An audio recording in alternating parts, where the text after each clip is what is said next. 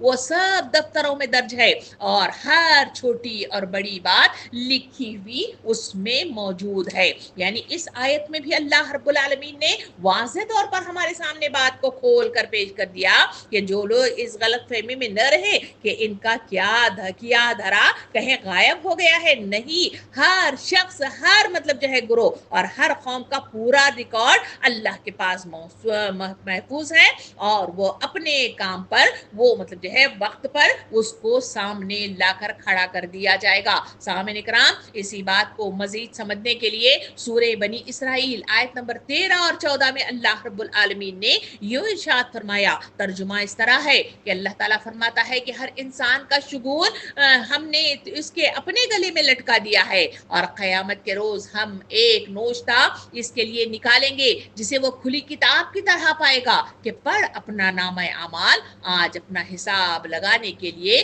تو خود کافی ہے. یہ وہ مطلب جو ہے چیز ہے جس کے ذریعے سے ہمارے سامنے مطلب جو ہے بتلایا گیا کہ دیکھو تو صحیح کہ تم اپنے گلے میں اپنا مطلب جو ہے نوشتہ لیے پھر رہے ہو اور تمہیں اس کی خبر ہی نہیں ہے. یہ مطلب جو ہے آیت مجھے اور آپ کو مطلب جو ہے بتاتی ہے کہ اصل حقیقت یہ ہے کہ انسانوں کو سمجھنے کی ضرورت ہے, انسانوں کو شعور کی ضرورت ہے, انسانوں کو بیداری کی ضرورت ہے, تبھی کہیں جا کر وہ اپنی اس حقیقت کو سمجھ سکتا ہے. سامعین کرام, ہر انسان کی نیک بختی اور بد بختی اور اس کے انجام کی بھلائی اور برائی کے جو اسباب ہیں وہ اس کے اپنے وجود میں خود کی اپنی ذات میں ہی موجود ہیں. اپنے اوصاف, اپنے مطلب جو ہے سیرت و کردار اور اپنی قوت تمیز اور قوت فیصلہ و انتخاب کے استعمال سے وہ خود ہی اپنے آپ کو سعادت کا مستحق بھی بنا سکتا ہے اور شقاوت کا بھی مطلب جو ہے مستحق بنا سکتا ہے. نادان لوگ اپنی قسمت کے شگون باہر لیتے پھرتے ہیں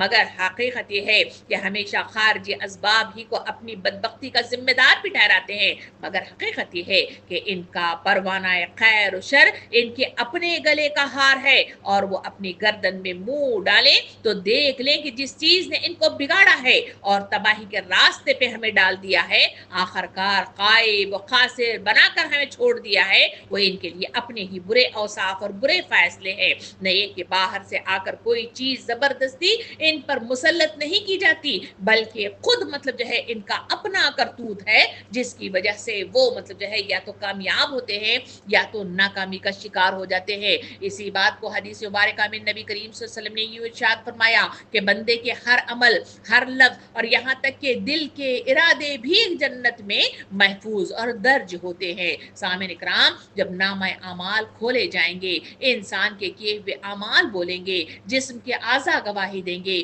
فرشتوں کی گواہیاں بھی شامل ہو جائیں گی, زمین بھی گواہی دے گی کہ کہاں, کب اور کس نے کیا کیا ہے. جب یہ تمام گواہیوں کو اکٹھا کیا جائے گا تو پھر ظلم کی گنجائش نہیں بچے گی. اسی مطلب جو ہے کہ اس بات کی مطلب جو ہے تفصیل اس مطلب جو ہے آیت کا وہ تیسرا نقطہ ہے جو ہمارے سامنے پیش کیا گیا. اس کا تیسرا نقطہ ہے اور لوگوں پر ظلم بہرحال نہیں کیا جائے گا. اسی بات کو سورہ انبیاء آیت نمبر 47 میں اللہ رب العالمین نے یہ ارشاد فرمایا کہ قیامت کے روز ہم ٹھیک ٹھیک تولنے والے ترازو رکھ دیں گے, پھر کسی کو کسی شخص پر ذرہ برابر ظلم نہ کیا جائے گا جس کا رائی کے دانے کے برابر بھی کچھ کیا دھرا ہوگا وہ ہم سامنے لے آئیں گے اور حساب لگانے کے لیے ہم کافی ہے۔ یہ وہ آیات کریمہ ہے جس کے ذریعے سے بات کو کھول کر بیان کر دیا گیا کہ وہاں ترازو کھول کر لایا جائے گا اور وہاں ساری مطلب جو ہے تفصیل تمہارے سامنے پیش کر دی جائے گی۔ سامعین کرام، ہمارے لیے سمجھنا یہ مشکل ہے کہ اس ترازو کی جو یہاں پہ ذکر کیا گیا، یہ ترازو کی نوعیت کیا ہوگی، وہ کیسا ترازو ہوگا، کس طرح اسے تولا جائے گا۔ بہرحال جو اس میں ترازو کا تذکرہ ہے، بہرحال وہ کوئی ایسی چیز ہوگی جو مادی چیزوں کو تولنے کی بجائے انسان کے اخلاقی اوصاف، اعمال اور اس کی نیکی اور بدی کو تولے گی، ٹھیک ٹھیک وزن کر کے بتا دے گی کہ اخلاقی حیثیت سے کس چیز کا کیا مطلب جو ہے پایا ہے، یعنی کس مقام پہ وہ کھڑا ہوا ہے۔ نیک ہے تو کتنا نیک ہے، بد ہے تو کتنا بد ہے۔ اللہ رب العالمین نے اس کے لیے ساری مطلب ہماری زبان کے دوسرے الفاظ کو چھوڑ کر ترازو کا لفظ مطلب جو ہے استعمال کیا ہے، یا تو اس سے انتخاب مطلب جو ہے جو فرمایا گیا ہے اس کی نوعیت ترازو سے بالکل مشابہ ہو، یا اس انتخاب کا مقصد مطلب جو ہے یہ تصور میں انسانوں کے ذہنوں میں بٹھانا ہو کہ جس طرح ایک ترازو کے پلڑے دو چیزوں کے وزن کا فرق ٹھیک ٹھیک بتا دیتے ہیں، اسی طرح ہماری مطلب جو ہے میزان یعنی اللہ رب العالمین کی میزان عدل بھی ہر انسان کے کارنامہ زندگی کو جانچ کر بے کم و کاست اس کے سامنے کھول کر بیان کر دے گی کہ اس میں نیکی کا پہلو غائب ہے یا بدی کا مطلب جو ہے غالب ہے، وہ مطلب جو ہے کھول کر اس میں بتا دے گی۔ سامعین کرام، اسی بات کو ہم آگے چلیں تو وہاں مجھے اور آپ کو سورہ آراف کے بھی مطلب جو ہے کی طرف بھی اگر ہم چلیں تو وہاں پر بھی مجھے اور آپ کو تفصیلات مطلب جو ہے ملتی ہیں۔ ان تفصیلات کی طرف چلیں تو وہاں مطلب جو ہے جو تفصیلات مجھے اور آپ کو ملتی ہے وہ اس طرح ہے کہ اللہ تعالیٰ اس موضوع کو یوں مطلب جو ہے سمجھنے کی ضرورت ہے کہ انسان کا کارنامہ زندگی دو پہلوؤں میں تقسیم ہو کر رہ جاتا ہے، ایک ہے مثبت پہلو، دوسرا ہے منفی پہلو۔ مثبت پہلو میں صرف مطلب جو ہے حق کو جاننا اور مطلب جو ہے ماننا، حق کی پیروی میں حق کی خاطر کام کرنا شمار ہوگا، اور آخرت میں اگر کوئی چیز وزنی اور قیمتی ہوگی تو بس یہی ہوگی کہ بخلاف اس کے کہ حق سے غافل ہو کر یا مطلب جو ہے حق سے منحرف ہو کر انسان جو کچھ بھی اپنے خواہشات نفس یا دوسرے انسانوں اور شیطانوں کی پیروی کرتے ہوئے غیر حق کی راہ میں کرتا رہا ہے، وہ سب منفی پہلو میں جگہ پائیں گے۔ اور صرف یہی نہیں بلکہ یہ منفی پہلو بجائے خود مطلب جو ہے بے قدر ہوگا، بلکہ ہر آدمی کے مثبت پہلوؤں کی قدر بھی گھٹا دے گا۔ سامعین اکرام، آخرت میں انسان کی فلاح و کامرانی کا تمام تر انحصار اس پر ہے کہ اس کے کارنامہ زندگی کا مثبت پہلو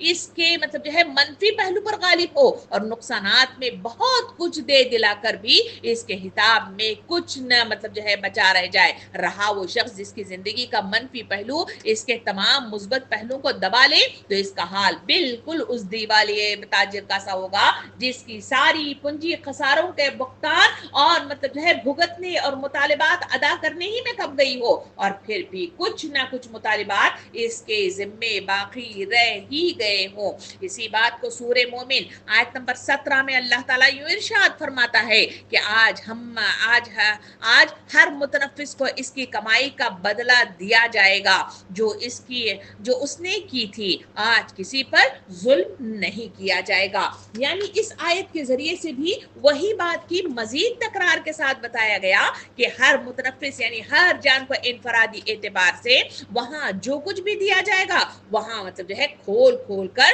کہا گیا کہ وہاں ظلم کے ساتھ نہیں بلکہ برابر کا بدلہ ان کو دیا جائے گا، یعنی کسی نوعیت کا مطلب جو ہے ظلم نہ ہوگا۔ واضح رہے کہ جزا کے معاملے میں ظلم کی کئی مطلب جو ہے صورتیں ہو سکتی ہے، ایک کہ آدمی اجر کا مستحق ہو اور وہ اس کو نہ دیا جائے، دوسرے یہ ہے کہ وہ جتنے اجر کا مستحق ہو اس سے کم دیا جائے، تیسرا یہ ہے کہ وہ سزا کا مستحق ہو مگر اسے سزا نہ دے ڈالی جائے، چوتھے یہ کہ جو سزا کا